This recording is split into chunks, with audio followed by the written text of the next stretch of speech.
Hi friends, welcome to my channel. ನಾನು ಪವಿತ್ರ. ನಾನಿವತ್ತು ಸಿಂಪಲ್ಲಾಗಿ ತೊಂಡೆಕಾಯಿ ಪಲ್ಯ ಮಾಡೋದು ಹೇಗೆ ಅಂತ ಹೇಳ್ಕೊಡ್ತಾ ಇದ್ದೀನಿ. ಇದಕ್ಕೆ ಖಾರ ರುಬ್ಬೋ ಅವಶ್ಯಕತೆ ಇರಲ್ಲ. ಮೊದಲಿಗೆ ಸಣ್ಣದಾಗಿ ಹಚ್ಕೊಂಡಿರೋಂಥ ತೊಂಡೆಕಾಯಿ, ಕಟ್ ಮಾಡಿ ಇಟ್ಕೊಂಡಿರೋಂತಹ ತೊಂಡೆಕಾಯಿಗೆ ಸ್ವಲ್ಪ ಅರಿಶಿಣ ಮತ್ತು ಉಪ್ಪು ಎರಡನ್ನೂ ಹಾಕ್ಕೊಂಡು ಚೆನ್ನಾಗಿ ತೊಳ್ಕೊಬೇಕು. ತೊಂಡೆಕಾಯಿಗೆ ಉಪ್ಪು ಮತ್ತು ಅರಿಶಿನ ಹಾಕ್ಕೊಂಡು ತೊಳ್ಕೊಳ್ಳೋದ್ರಿಂದ ಅಲ್ಲಿರೋಂಥ ಲೋಳೆ ಅಂಶ ಹೋಗುತ್ತೆ. ಮೊದಲು ನೀಟಾಗಿ ಒಂದು ಸರಿ ಅರಿಶಿನ ಉಪ್ಪು ಹಾಕ್ಕೊಂಡು ತೊಳ್ಕೊಬೇಕು. ಆನಂತರ ಆ ನೀರನ್ನ ಚೆಲ್ಲಿ ಮತ್ತು ಬೇರೆ ನೀರು ಹಾಕ್ಕೊಂಡು ತೊಳ್ಕೊಳ್ಳೋದು. ಈ ರೀತಿ ಚೆನ್ನಾಗಿ 2 ಸಾರಿ ತೊಂಡೆಕಾಯಿ ತೊಳ್ಕೊಂಡು ರೆಡಿ ಮಾಡಿ ಇಟ್ಕೋಬೇಕು. ನೋಡಿ, ಇವಾಗ ನಾನು ತೋರಿಸ್ತೀನಿ. ಮತ್ತು ಆ ನೀರನ್ನ ಚೆಲ್ಲಿ ಬೇರೆ ನೀರು ಹಾಕೋತಾ ಇದ್ದೀನಿ. ಆನಂತರ ನೋಡಿ ಎಷ್ಟು ಫ್ರೆಶ್ ಆಗಿದೆ ತೊಂಡೆಕಾಯಿ, ಆ ಲೋಳೆ ಅಂಶ ಕೂಡ ಹೋಗಿದೆ. ನಂತರ ಸ್ಟವ್ ಹಚ್ಕೋತಾ ಇದ್ದೀನಿ. ಒಂದು ಬಾಣಲಿ ಇಟ್ಟು ನೋಡಿ, ಬಾಣಲಿ ಸ್ವಲ್ಪ ನೀರಿದೆ, ಸ್ವಲ್ಪ ಡ್ರೈ ಆಗೋವರೆಗೂ ಕಾಯಬೇಕು. ನಂತರ ಸ್ವಲ್ಪ ಎಣ್ಣೆ ಕಾದ ನಂತರ ಸಾಸಿವೆ, ಬೆಳ್ಳುಳ್ಳಿ, ಕರಿಬೇವಿನ ಸೊಪ್ಪು, ಹಸಿಮೆಣಸಿನ್ಕಾಯಿ, ಈರುಳ್ಳಿ ಚೆನ್ನಾಗಿ ಫ್ರೈ ಮಾಡ್ಕೋಬೇಕು. ಈರುಳ್ಳಿ ಸ್ವಲ್ಪ ಎಣ್ಣೆಯಲ್ಲೇ ಚೆನ್ನಾಗಿ ಫ್ರೈ ಆಗಬೇಕು. ಈರುಳ್ಳಿ ಬೇಗ ಫ್ರೈ ಆಗೋಗೋದಕ್ಕೆ ಸ್ವಲ್ಪ ಒಂದು ಚಿಟಿಕೆ ಉಪ್ಪು ಹಾಕೋತಾ ಇದ್ದೀನಿ. ಉಪ್ಪು ಹಾಕ್ಕೊಳ್ಳೋದ್ರಿಂದ ಎಣ್ಣೆಯಲ್ಲೇ ಈರುಳ್ಳಿ ಬೇಗ ಫ್ರೈ ಆಗುತ್ತೆ.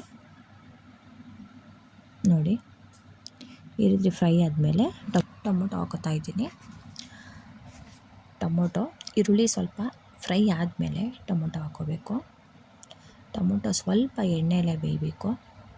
ಆಲ್ರೆಡಿ ನಾನು ಈರುಳ್ಳಿ ಬೇಯುವಾಗಲೇ ಉಪ್ಪು ಹಾಕ್ಕೊಟ್ಟಿದ್ದೀನಿ, ಅದರಿಂದ ಮತ್ತೆ ಉಪ್ಪು ಹಾಕೊಳ್ಳೋ ಬೇಡ.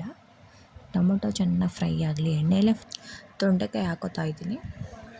ತೊಳೆದಿಟ್ಟಕ್ಕಂಥ ತೊಂಡೆಕಾಯಿನ ಚೆನ್ನಾಗಿ ಫ್ರೈ ಮಾಡ್ಕೋಬೇಕು. ತೊಂಡೆಕಾಯಿ ಎಳೆದು ತೊಗೊಂಡಿದ್ರೆ ಎಣ್ಣೆಯಲ್ಲೇ ಅರ್ಧ ಬೆಂದೋಗುತ್ತೆ. ನೋಡಿ, ಈ ಥರ ಫ್ರೈ ಮಾಡ್ಕೋಬೇಕು. ನಂತರ ಖಾರದ ಪುಡಿ ಹಾಕ್ತಾಯಿದ್ದೀನಿ. ಖಾರದ ಪುಡಿ ನೀವು ಮನೆಯಲ್ಲೇ ಯೂಸ್ ಮಾಡೋವಂತಹ ಸಾಂಬಾರು ಪೌಡ್ರನ್ನ ಹಾಕ್ಕೊಳ್ಳಿ, ಯಾವುದೇ ಮಸಾಲೆ ಪೌಡ್ರು ಇದಕ್ಕೆ ಬೇಡ. ತುಂಬ ಸಿಂಪಲ್ಲಾಗಿ ಮಾಡ್ಕೊಳ್ಳೋವಂತಹ ತೊಂಡೆಕಾಯಿ ಪಲ್ಯ. ನಾನು ಸಾಂಬಾರಿಗೆ ಯೂಸ್ ಮಾಡೋವಂತಹ ಖಾರದ ಪುಡಿನೇ ಹಾಕ್ತಾಯಿದ್ದೀನಿ. 1 ಸ್ಪೂನ್ ಸಾಕಾಗುತ್ತೆ. ನಿಮ್ಗೆ ಖಾರ ಬೇಕಂದರೆ ನೋಡ್ಕೊಂಡು ಹಾಕ್ಕೊಳ್ಳಿ, ಯಾಕಂದರೆ ಮೆಣಸಿನ್ಕಾಯಿನೂ ಹಾಕ್ಕೊಂಡಿದ್ದೀವಲ್ವ ಅದಕ್ಕೆ. ನಂತರ ತೆಂಗಿನಕಾಯಿ ಹಾಕೋತಾ ಇದ್ದೀನಿ. ತೆಂಗಿನಕಾಯಿ ನಾವು ಜಾಸ್ತಿ ಹಾಕ್ಕೊಂಡಷ್ಟು ಚೆನ್ನಾಗಿರುತ್ತೆ ಪಲ್ಯ. ಆನಂತರ 1 ಲೋಟ ನೀರು, ತೊಂಡೆಕಾಯಿ ಬೇಯಬೇಕಲ್ವಾ, 1 ಲೋಟ ನೀರು ಹಾಕೋತಾ ಇದ್ದೀನಿ. ನನಗೆ ಇದು 1 ಲೋಟ ಸಾಕಾಗುತ್ತೆ.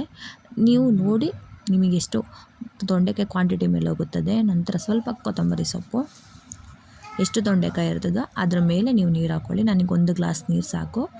ಸ್ವಲ್ಪ ಉಪ್ಪು ಹಾಕೋತಾ ಇದ್ದೀನಿ. ಈರುಳ್ಳಿ ಫ್ರೈ ಮಾಡುವಾಗ ಸ್ವಲ್ಪ ಉಪ್ಪು ಹಾಕಿದೆ ಅಲ್ವಾ, ಈಗ ತೊಂಡೆಕಾಯಿ ಬೇಯೋಕ್ಕೆ ಸ್ವಲ್ಪ ಉಪ್ಪು ಹಾಕೋತಾ ಇದ್ದೀನಿ.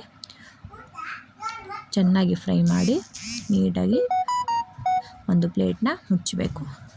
ಪ್ಲೇಟ್ ಮುಚ್ಚಿ ಸಣ್ಣ ಉರಿ, ನೋಡಿ ಗ್ಯಾಸ್ನ ಸ್ಲಿಮ್ಮಲ್ಲಿ ಇಡ್ತಾಯಿದ್ದೀನಿ. ಸಣ್ಣ ಉರಿಲೇ ಬೇಯಬೇಕದು. ತೊಂಡೆಕಾಯಿ ಬೇಗ ಬೆಂದೋಗುತ್ತೆ. ಆನಂತರ ಒಂದು ಸಾರಿ ಚೆನ್ನಾಗಿ ಫ್ರೈ ಮಾಡ್ಕೋಬೇಕು. ನನಗೆ ನೀರು ಸಾಕಾಗಲಿಲ್ಲ, ಮತ್ತೆ ಸ್ವಲ್ಪ ನೀರು ಹಾಕಿ ಅದನ್ನು ಫ್ರೈ ಮಾಡ್ಕೋತಾ ಇದ್ದೀನಿ.